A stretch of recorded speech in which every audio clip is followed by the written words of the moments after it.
let's get into what happened on Sunday yesterday against the 49ers in the Dome. Drew Brees going down, Jameis Winston having to come in there and eat a W.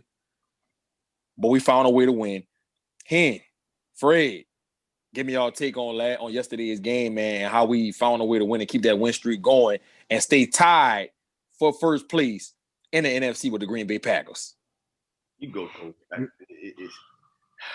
Well, I think it's our defense was still riding high from what we did to the Bucks. And you gotta give it to Shanahan. He's a hell of a play caller. Caught us off. He kept the ball out the offense hands, kept us off balance. Doing the Shanahan type stuff, and we got behind. But once we settled down and stopped inflicting ourselves like with the muff fronts and all that stuff, once the defense settled down, it was over. I think kind of like what we saw last year when Brees got hurt. And Teddy came in the game. The play call had to change totally. But I think all in all, man, good solid team win.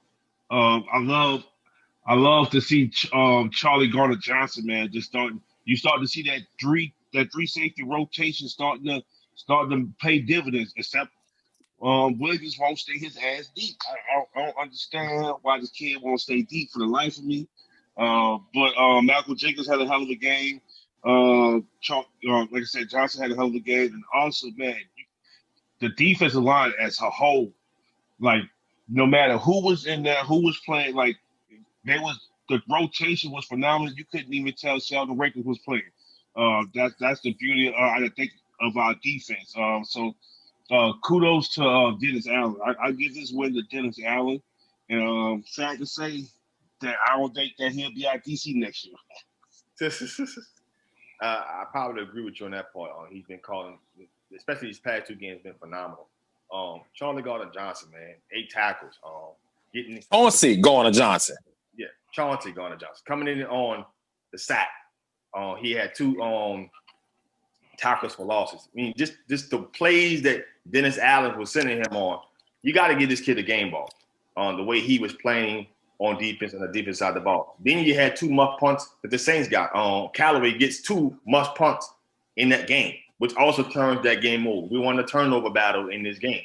It wasn't pretty the way the Saints won. They lost the first down battle. They lost the third down battle. They didn't have more total yards than the 49ers when you start to look at the game as a whole. But when you look at all those things, you could probably say to yourself, man, the Saints probably lose. If they don't get more first downs than the opposing team, they don't win a third down efficiency than the other team, they don't have more total yards, you could pretty much say that they win. But they find so many different ways to win. And this is why Sean Payton is arguably the best coach in the game. Because he finds ways to get his team prepared and come out here and win games. You have to take a testament out to what these guys can do. Drew Brees goes down and don't even start the second half. Jameis Winston looked a little shaky. They looked like the offense wasn't really built for him. But they still found a way to maintain their lead and win the football game. And this is what comes down to coaching. To me, this is a coach's win. When you're looking at adversity and what coaches had to do on the fly, Drew Brees getting hurt, watching what Dennis Allen had to do as far as calling the game. The game that started off great. The 49ers came out to getting a lot of first downs against the Saints. Adjustments started to happen. And that's what great coaching comes down to. To me, this is a great coach's win. And I couldn't take it on my hat off to Sean Payton and Dennis Allen what they did against the 49ers. I've been saying for a couple of weeks now, after we beat the Bears on the road, people need to really start considering and really saying that Sean Payton is the best coach in the NFL right now. I don't know too many head coaches that could be decimated by injuries and still able to find a way to put up 21 or more points without your best playmakers out there. Right. How impressive was it yesterday that we won the game 27-13 and Michael Thomas, Jared Cook, and Emmanuel Sanders combined for 3 catches for 32 yards, and we still was able to win this game. If you would have told me that going into the game, that's what's going to be their stats and we were going to still come out victorious, I'd have told you it was a goddamn lie. All right?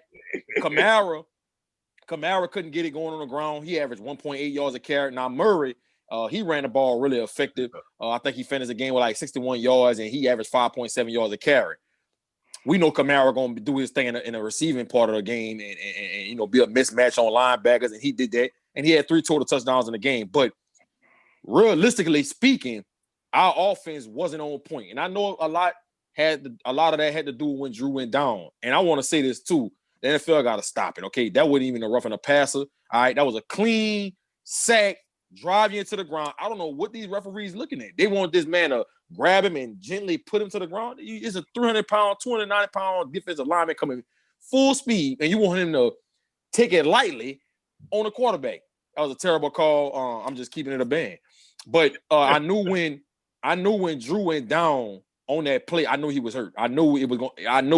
I'm glad he wasn't selfish about it and checked himself out of the game and let Jameis Winston come in.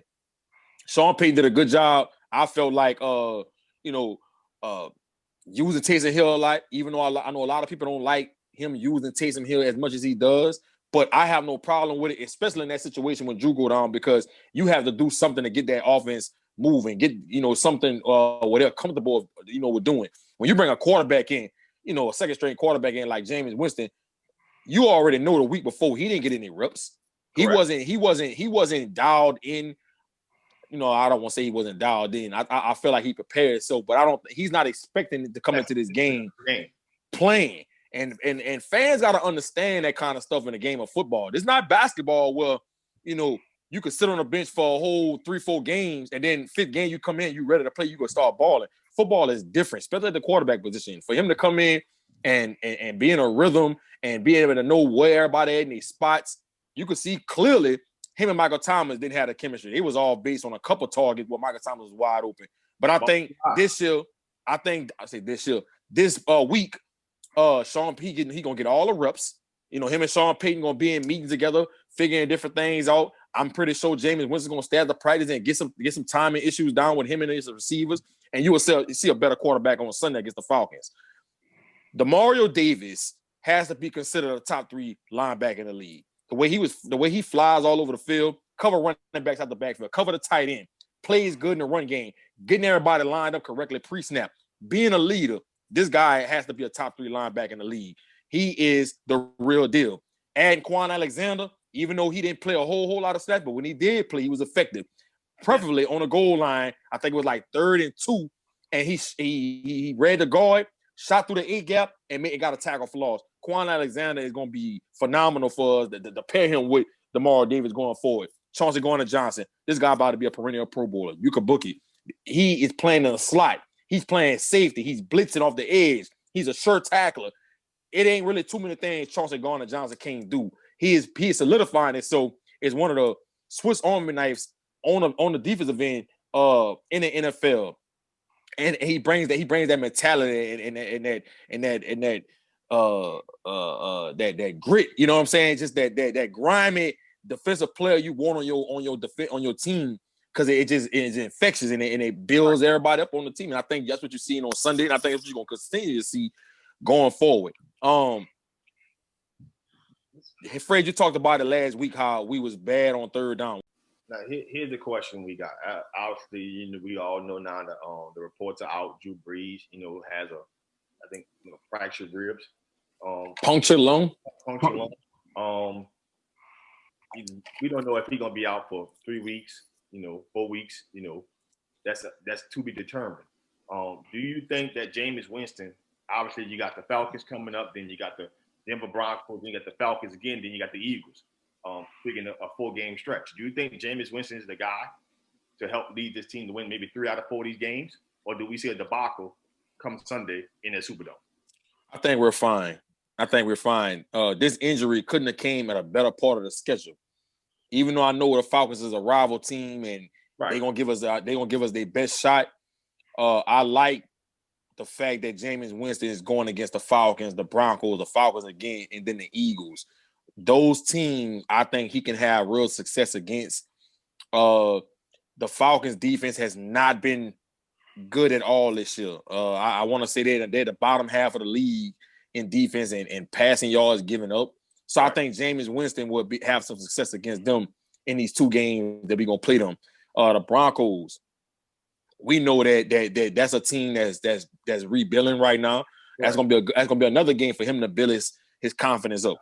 But I think what Sean Payton's gonna have to do is kind of a little bit similar to what we did last year when Drew got hurt and Teddy Bridgewater came in. We gotta rely on our defense now. All right. And the way our defense been playing the last few weeks, we can do that. All right. Quan Alexander being added to the mix now, that makes our linebacker core even more elite. With that bad man, Demario Davis, our back end is gaining confidence. You can see it. You know, Malcolm Jenkins, Marcus Williams. I mean, even though Lattimore didn't play at the end of the game, look at Pat Robb, man. Pat Robb made a hell of a play in that fourth quarter. Was able to get his head turned around, be disciplined, and play the ball and get a crucial interception in that game. And you know, Jag Rabbit, we already know what you see is what you get. He's gonna be one of those corners that's gonna gamble, and you just gotta live with it. But sometimes he's gonna gamble right. Okay. But I think our D line, the way they playing right now, our D line might be playing the best in the NFL right now. Special shout out to Tuttle and Anyamata. The way they get interior pressure and filling that gap and having good gap integrity. The 49ers could not get positive yardage at all on us yesterday. They averaged 2 yards a carry.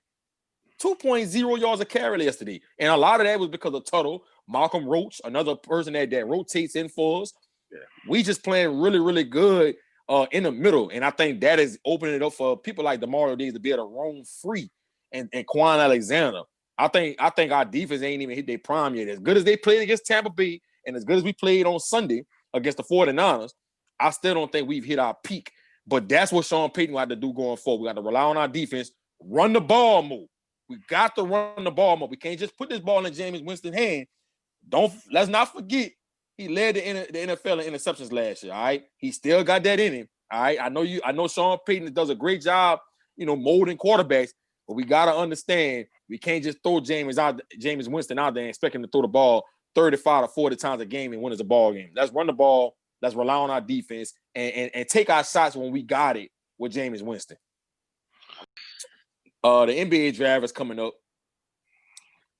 If you notice, a whole lot of people ain't talking about the NBA draft, and I think it's for a reason. And I talked about it a couple of years ago when I was at the McDonald's All-American game about this particular class. But unfortunately, somebody got to go number one. Somebody got to go number two. Somebody got to go number three. They got to have some top 3 picks in this draft. It just got to happen. But just looking at some of these kids in this draft and kind of evaluating some of these talents that's coming through the NBA in the near future, who would y'all say is the best player in this draft in y'all mind? Man, I really want to say James Wiseman. I wish I'd have been able to see him finish out on what he started at Memphis. Obviously, due to eligibility. Improper benefits, baby. Improper benefits. Due to eligibility, and Penny, trying to make it all go away. We couldn't see it all. Penny, come on, Penny. You can't have no paper trail, Penny. You know better. Penny, you was in Blue Chips. Listen, I was about to say that, man. Come on, man. How you gonna know how to hide your hand, man, and not have a paper trail, man? Come on, Penny, you're bad, man. Penny, man. Come on, man. You was in Blue Chip. That was way in 1994. You been knew how to do this. Come on, man. Not my kid. I want him. That's my kid. Listen. I wish you Penny. He got to take some. He got to take something from Calipari. He got to get it down. But Calipari and the Mafia. Yeah. You got to get together. Listen, I still think it's James Wiseman. I think he's the best player in this draft. I think the few games I did get a chance to see him at Memphis. You saw him being able to post up, him and be able to face the basket, him to be able to get to the paint, get to any spot that he wants to. And I think his game was going to really develop and start shooting some mid-range jumpers. I think he's the best player in this draft. Unfortunately, the team that has to pick already has a center that can do what he can do. So I don't see him going first overall. But if I had to say who's the best player in this draft, James Wiseman is the best player in this draft. It's tough. If you talk about the best athlete, I think Anthony Edwards is the best athlete. If you talk about what's the best upside, probably James Wiseman because of just because of the height and stuff and what he can become. Yeah. But even though I think his dad's an asshole, but I think LaMelo Ball is the one. Two main factors. He is his If you talk like if you go to into 2K talk, his architect is perfect for the NBA right now. Long range guard who can get to the hole and can shoot. Um, Two, this guy he wasn't playing against you know college kids last year. The guy was playing in the pros. Just that learning curve of what it takes. Now, granted, the league is about to be totally different from what he went in, but I just think just far as right now, who's going to make the best impact on the league right now out of this class, it has to be LaMelo Ball. That's fair. That's fair from both of you guys. But I'm gonna tell y'all, man. I've been evaluating these guys in this draft for some time now. And one of the guys that I didn't have a clue about until last year that I feel like is the best player in this draft, and not saying he's a franchise player. I'm not gonna go that far because I don't think there's a franchise player in this draft, in my opinion. But at all. At all. I don't see it. And I guess we're gonna revisit this 3 years from now. But no, that's fair. That's fair. Right. But if I had to pick who I feel like the best player in this draft is Obi Toppin from Dayton. Obi Toppin is the best player in this draft. I don't think he should go number one because the Minnesota Timberwolves already have Karl Anthony Towns. Now he could play the 4, but I just think they need a guard over there in Minnesota to go with Cat. So I think LaMelo Ball probably will be the pick for them. You never know. It might go Anthony Edwards. We'll see. But I don't think they're going to go big man. So I think James Wiseman and Obi Toppin doesn't have a chance of going that high. But number 2, with the Warriors, I think Obi Toppin will be a perfect player to fit into that team, to fit with that team. You got Draymond, Clay, and Steph. You throw Obi Toppin into that lineup with those guys, that takes the Warriors to another level. This kid could go rim to rim. He was probably the most athletic player in my mind in college basketball last year.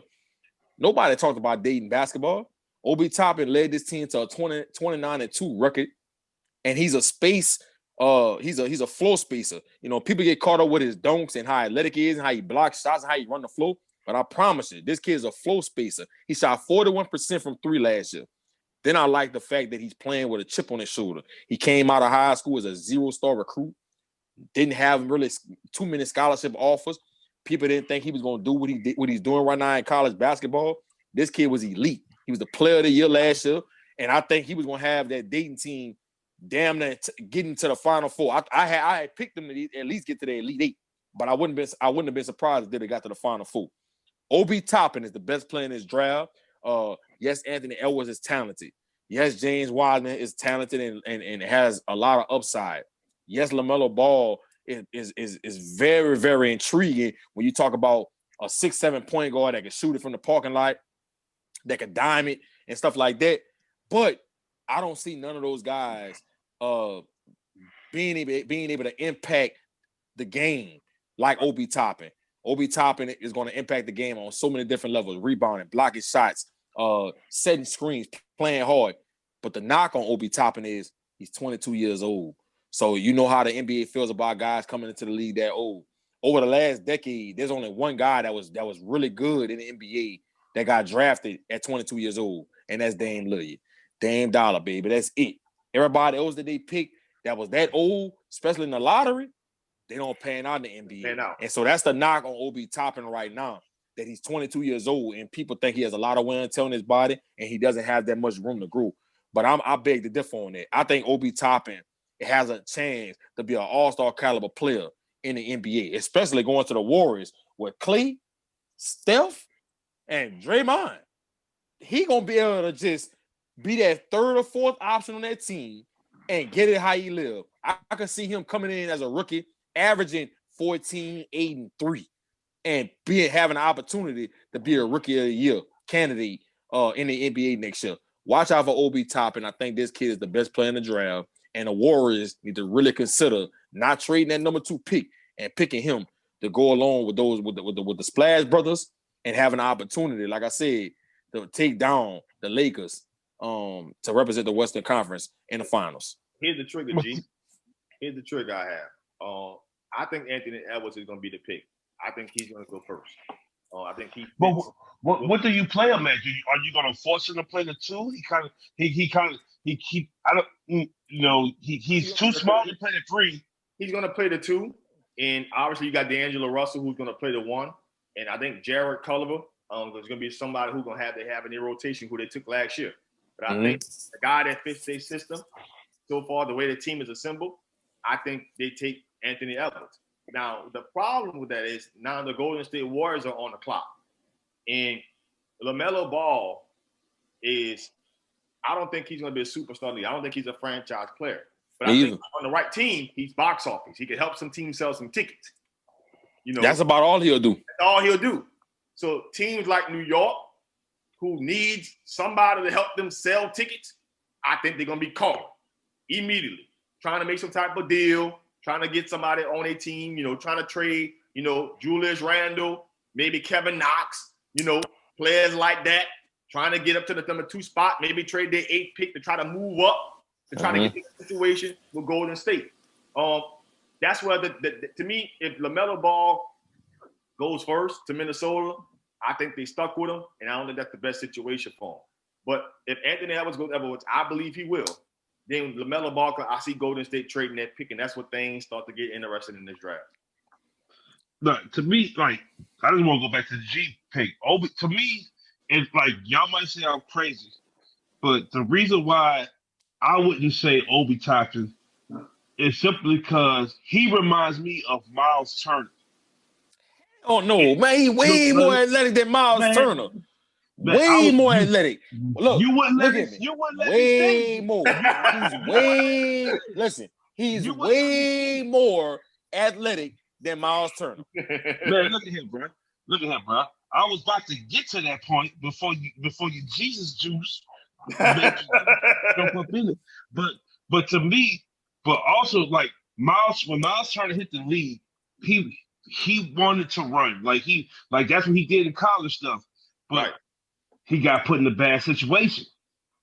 The Pacers don't play that. And because of his age, I see Obi Toppin last 2 picks, our first pick right after the lottery, when you're going to go to a team that's not looking for identity, that their identity is already set, and some of the things that make him great, like a running the flow, like some of the stuff that some old school coaches be like, no, don't do that. Even if you make a good play like that, that'll force you to sit down, will kind of restrict him, and he will turn into a Miles Turner type. Because I just remember when Miles Turner was when they was finally letting him play like he won't. He was all-star. He was shooting threes, almost up for defensive player of the year and stuff. And then they changed the coach on him real good. Hey, you 7 foot, get in the post, baby. We don't play that here. Hey, three pass, turn for the rebound. That's what I would hate for him. But if it was 2 years ago, and this kid was in the draft with the same tape that he has now, they'll be calling him the next Karl Anthony Towns.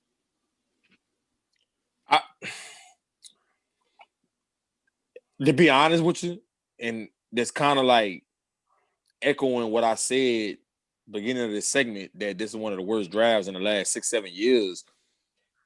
If this was a typical draft that the NBA is used to having, where you have about 3 or 4 potential franchise players in it, Obi Toppin will be going in the late 20s. Yeah.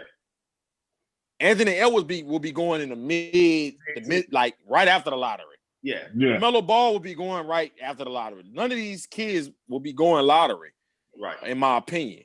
But that's just what it is. And so right now, Obi Toppin, they got him projected to go to the Bulls. I think they got the 5th pick, if I'm not mistaken. Huh? They got the 4th or 5th pick. One of them. They got, if he go to the Bulls, Obi Toppin probably is going to turn into a slap dick. I'm just being honest with you. Because you know why? Wendell Carter there. You got Zach LaVine. He gonna go there and they gonna expect him to be the man. And so that's not Obi Toppin's role. Yeah, that was good for Dayton. Yeah, Dayton Flyers. They play, that's cool for Dayton Flyers. Okay, that's fine. You're a hell of a player. Yeah, but this is the NBA. NBA. This is the big boy league. Okay, you gotta go into a situation where you not asked to do as much.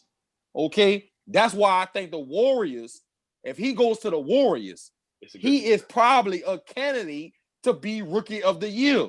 Because can you imagine Clay, Steph, and Draymond, the way they like to run? Man, you know how many easy buckets Obi Toppin gonna get because they're gonna be trying to run them off the 3-point line? He gonna get 10 to 12 points just off of getting drop-offs from them because they're trying to run them off the 3-point line. Easy dunks, Alice, whatever. As fast as Zealy. He way better than that. No, I just said stop thinking I'm comparing. God, the people you saying, baby, you can't say names like that. I'm talking about. We don't even know who he's. Hey, look, Ezekiel took the money, and we don't even know who he is in the NBA anymore. Hey, that's what I say. I say. Houston, we got a problem. Houston, we got a problem. Okay, everybody and their mama know I'm a Houston Rockets fan. Ain't no secret. I've been a Houston Rockets fan since '95. Okay, Hakeem Olajuwon, Robert Horry, Sam Cassell, Rudy Tomjanovich. I can go on and on. I am want to hire Sam. Should have hired him. But right now, as a Rockets fan, I'm disgusted. Disgusted. Why are you disgusted, G? At the turmoil that's going on within that organization. It's so bad. It's so bad that Daryl Morey been with our franchise over a decade. This man got ghosted. And went to the East Coast and dealt with the Philadelphia 76ers with Joel Embiid and Ben Simmons. He said, you know what? I'd rather deal with this turmoil than deal with the turmoil with James Harden and Russell Westbrook. We're in a bad place right now. James Harden and Westbrook both then came out and said, well, let me rephrase that. They didn't come out and say, but sources close to them has came out and said that they don't want to play with each other anymore. They said it. We know they said it. But last year on FanView, shout out to FanView. Shout out to FanView. I miss it. Tarek, shout out to Tarek, man. Yeah, man. FanView, man. But last year on FanView, when we was on the air live, when the trade happened, and Russell Westbrook got traded to the Rockets, and I was very upset. I was in my feelings. Y'all laughing and talking, and y'all saying why I'm mad, and people all on social media. Gee, what you mad for? Y'all got Russell Westbrook. I got 2 MVPs on your team. Blah blah blah. Whoop de whoop de whoop. I told y'all on the show that was a disaster waiting to happen. You got 2 people on the same team that think hero ball will carry you to a championship. Mm-hmm. You got 2 people on their team that care about their wardrobe pregame, then knowing how to play winning basketball. That's the kind of 2 people you put together. I knew it wasn't going to work. So now, all of a sudden, everybody all surprised. Oh, how this didn't work? Oh, they don't want to play together. I've been sort of writing on the wall. It is what it is. It is what it is. Let me tell you something. If I'm the Rockets, I'm breaking it all up. Just break it up. Send James Harden to Philly, Boston, wherever it's gonna work, where we can get some assets, some picks in return, some good young players. Go ahead and trade him away. Trade him away now while you still got value for him because he's in his 30s. James, it's only a matter of time for the time start kicking in, and then you're not gonna be able to get anything for him. Does he sell tickets? Is he a face? Is he one of the faces of the league? Yes. Yeah. But I talk about this all the time. It's only about 20% of the owners in the NBA that really cares about winning championships. I'm hoping the owner for the Rockets is one of them, right? The other 80% of the owners, they only care about selling tickets, baby, and getting a profit every year. That's all they care about. So I'm hoping he one of these owners that cares about winning championships. I don't care about selling tickets. Yeah, I know that's part of the business, but I want to be able to hold that Larry O'Brien trophy up at the end. James Harden is not the person that get that done. Westbrook is not that person that get that done. You trade them both. You get rid of them. Let's rebuild. Let's start all over. Let's get some young players in return. Let's get some assets. And let's put us in prime position for next year, 2021 NBA draft, where you got people like I just talked about, Cade Cunningham, Jaylen Brown, all right, Greg Brown. I said Jaylen Brown, Jalen Green, Greg Brown. You got people like that that's coming into next year's draft who I think are potential franchise type players. And so if you can get some picks and put us in a situation to where we in that lottery in that top 3, top 4, you setting yourself up for success going forward, plus with some young players in return. So in my mind, I'm getting rid of James Harden. I'm getting rid of Westbrook, and I'm starting all over, and let's rebuild this thing from the ground up. That's going to be a difficult thing to do. Now, you got to understand, it comes down to the business side of sports. Russell Westbrook is accounting for $41.2 million against the cap going next year. Harden counts for $41.3. That's $82.5 million. Now, you got the third leading player in the team as far as cap money is Eric Gordon at $18.8. You combine the three, that's over $101 million, baby. Tough decisions here. Tough. So my recommendation is you send Harden to Brooklyn. You get back your Spencer Dinwiddie, and you get back Jared Allen. You get back in a couple of Carl Caris LeVert. You get those guys back, right? Because it needs to balance out. You just can't trade them off. The money got to offset. You get a couple of picks back from Brooklyn, even though they're not early round picks, but you get some picks back from Brooklyn. Now the problem is trading 2 guys with that type of deal. You got to trade another one for $41-point-some million. That's hard. That's hard to find a team that can get Westbrook for that money. The Knicks. The Knicks, yeah, but the highest paid person on their payroll is Julius Randle for at $20 million. So you still got to find some other ways to offset this. The only team I really thought they could find a way to make this work was Chicago. And you think about Otto Porter and Thaddeus Young, it balances out. It's just money. You gotta find a team that can balance it out. It's not about the players.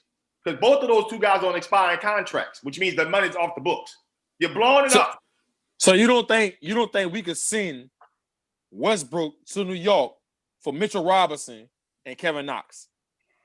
That's not enough money. Or Mitchell Robinson and RJ Barrett. They get paid pennies on the dollar. We talking about $41 million. Right. They on rookie contracts. Right. So you sending them over there, New York ain't trying to, they rebuilding. So they're not trying to put $41 million on the cap and I'm giving you 10. No. Bro, listen, this New York City. This Jay don't we talk about this. This New York City, bro. I think that's that deal. You got Leon Rose over there who's rebuilding the team. I think the Knicks is probably the perfect spot for Russell Westbrook. First of all, he can keep building his brand and doing what he do with his clothing line in the big city of New York City. They're doing Chicago. and we get some young players back with some good potential. Yeah. And build and put ourselves in a situation to where we have a lot of assets going forward. Right now, it got the Rockets mentality right now has to be about, look, this year we're gonna be bad. It is what it is. But here's the Let's thing. get rid of Harden. Let's get rid of Westbrook and put ourselves in a situation where we get some young players, some picks, and so we can get some good draft, a good draft pick next year, a potential franchise player to go with the young players, possibly lure a free agent. I didn't look at the free agent list for 2021, but lure a free agent here to go with the young players and that top draft pick, and now we back in business. But if you're thinking about keeping either one, no, you got to get rid of going into this season. Get rid of both of them. You done lost your mind. It's just not smart. It's just not smart for the franchise. Steven Silas, who's a first-time head coach, you blow it all up. Listen, as an owner, ain't nobody trading James Harden for them people they got over there in Milwaukee. It ain't gonna happen. But what I'm saying is this: I just feel like, you know, Daryl Morey. I really like Daryl Morey as a general manager. He tried all kind of different scenarios to make this work. You ain't got Dwight Howard. When Dwight Howard was supposed to be still in his prime, it didn't work with James Harden. You traded for James Harden before we even knew he could be a franchise player. He was just a six-man in OKC. It sold tickets. We made runs in the playoffs, but it just didn't translate to us getting to the finals. You got Chris Paul in there, which I thought that was a bad decision to trade Chris Paul for Russell Westbrook. Because when we had Chris Paul, we was up on the Warriors 3-2 with KD. If he don't tear his hamstring, I think the Rockets advance to the NBA Finals that year and really have a chance to hold that Larry O'Brien trophy. But that's neither here nor there. But all I'm saying is Daryl Morey made a lot of different decisions over the course of the decade that he was with the Rockets that made us one of those teams that was going to be in the mix to try to get to the finals and win it. It just didn't work out. Okay, and so he's parted way with us. Now he's in Philly. Look, let's break this up. Break it up. Okay, trade James Harden. Ask for everything. Ask for the mama PIN number. Ask for whatever you need to ask for, and you're gonna get it because James Harden is still a top 3 scorer, if not the best scorer in the NBA. You're going to be able to get a lot in return for James Harden. Westbrook, you're going to get some stuff in return, but some teams are going to be reluctant to take on that contract because he's not the Westbrook he was 3 to 4 years ago. It is what it is. But the Rockets are going to put themselves in a situation to be set up for the future if they do this thing the right way. But I don't think you can go into this 2020, 2021 season with either one of them in a part of your organization, because it's only going to put us in a situation to where, yeah, you might be a playoff team. Ohio State is the best team in college football. I don't give a damn nothing about what you're talking about right now.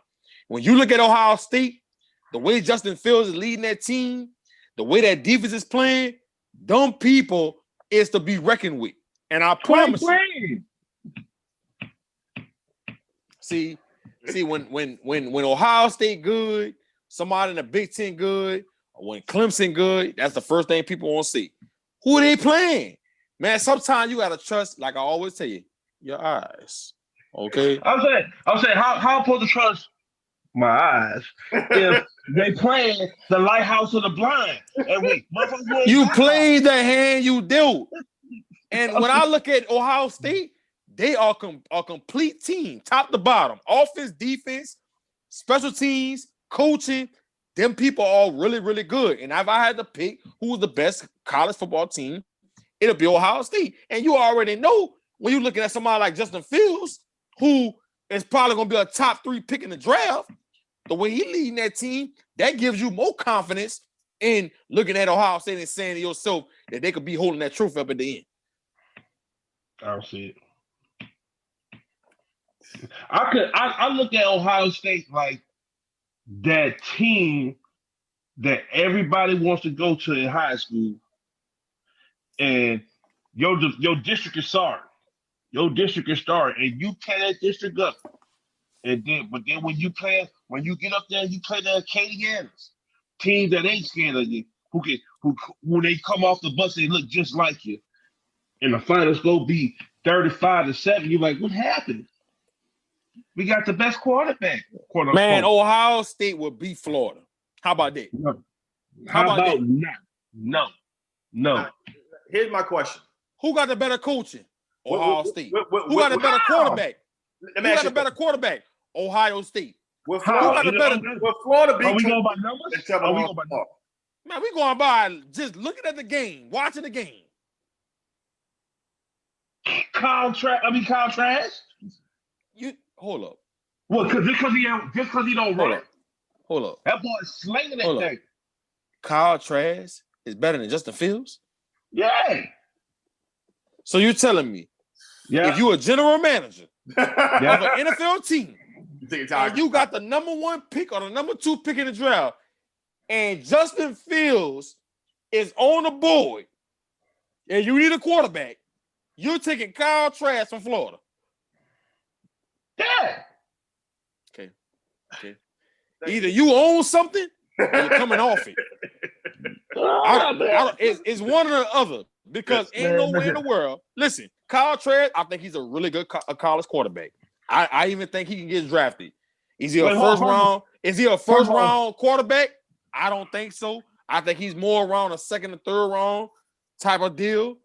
But for you to compare this man and put him in the same stratosphere as Justin Fields from Ohio State, this is the real QB1 here. A real QB1. All right? This is a franchise player. That couldn't win at his first college. Couldn't win. Nah, he didn't get an opportunity. But here's the thing. He didn't get an opportunity. No, he didn't. He didn't get an opportunity. He started your boy that got drafted by the Bills. Jake Fromm. So he could beat out a guy that went to third in the 5th round. Jake Fromm went to a national championship his freshman year. If Mel Tucker don't run cover 2 on the last play of the game, Jake Fromm wins that national championship against Alabama. But unfortunately, he didn't. And so coming into next year, Justin Fields had it was damn near impossible for him to win that job. He just thought. So he did what was best for him, and he transferred to Ohio State, which he is looking really goddamn good. And in my opinion, depending on who you're talking to, too, he's the best quarterback in college football. I know some people probably going to say Trevor Lawrence, but me personally, I'm taking Justin Fields. Stop talking stupid. Trevor Lawrence is the guy. That's the guy. It ain't even That's close. That's arguable. Ain't no argument. You take sunshine. That's more argument than damn Kyle Trask. It's a better argument than saying Justin Fields the best quarterback in goddamn. And right now, to me, Clemson is still my number 1 team because they didn't lose with Trevor Lawrence playing. They lost to Notre Dame in double overtime with their backup quarterback. If you think they're about to go lose any more games, now that Trevor Lawrence is back because of COVID, because he wasn't out because of an injury, Corona, you think the people still ranked 4th in the country? You think the people going somewhere? No, they're not. They right there in front of your face. Florida is ranked 5th. They got to find a way to jump somebody to get in that 14 playoff. Ohio State go run through. They better beat Alabama when it's all said and done to get in that 14 playoff. Because if Florida don't beat Alabama in the SEC championship, they won't be there. Ohio State better than – listen, Ohio State, listen, top to bottom. Clemson. Top to bottom. That's team. Man, Clemson, man, come on, man. Wilson, that receiver, right? Man. Because that motherfucker even fumbled a snap up on your ass. I'm on your ass like Miss Curly was on Craig today, goddamn it. Either you pay your rent today or somebody get me salad talk. When you the best quarterback in college football, yeah, you go with that foolishness. I keep telling you, stop playing, man. You know Sunshine better than that boy. Look, that's arguable. But Kyle Trask gonna win a damn Heisman. Man, go jump off the spillway. Is it open? And don't play. Hey, Kyle Trask is gonna win the same Heisman. stratosphere as Justin Fields. Don't win the Heisman. play, man. He gonna Don't win the play. Heisman. Look, when it's all said and done, Kyle Trask gonna win the Heisman. Justin Fields gonna be a quarterback that had nice stats in college and ain't never win shit and go to the draft. We're gonna revisit this. We definitely gonna revisit this. Hey, viewers, everybody that's watching, keeping it in the band, hold this motherfucker accountable. Hold him accountable. Because he is talking like Kyle Trask is the next coming of Joe Montana. Hey. I've been wrong before, but motherfucker, when I'm right, ask Joe Burrow how right I am. Oh yeah, you was wrong. Because you the same that said don't take Kyler Murray number 1. And we all know what's going on with him in the NFL right now. He is in the consideration for the MVP. Don't play. Hey, but you want me. Hey, I give you that. Hey, but that's one. So I told you LSU was going undefeated. I told you we were winning the national championship. I told you, Joe. Man, sometimes salt look like sugar. I keep telling you that. And sometimes the sugar is motherfucking sweeter than the sweet motherfucker. It ain't sweet and low. Shit, it's real sugar here. This ain't no equal. Yeah, when I tell you, goddamn, you boy, you better hope Kyle Trask and ball out the rest of this year. That's all I'm gonna say. And I'm getting the sugar cane for the Tri-Terran, baby. How you love that? I'm bro.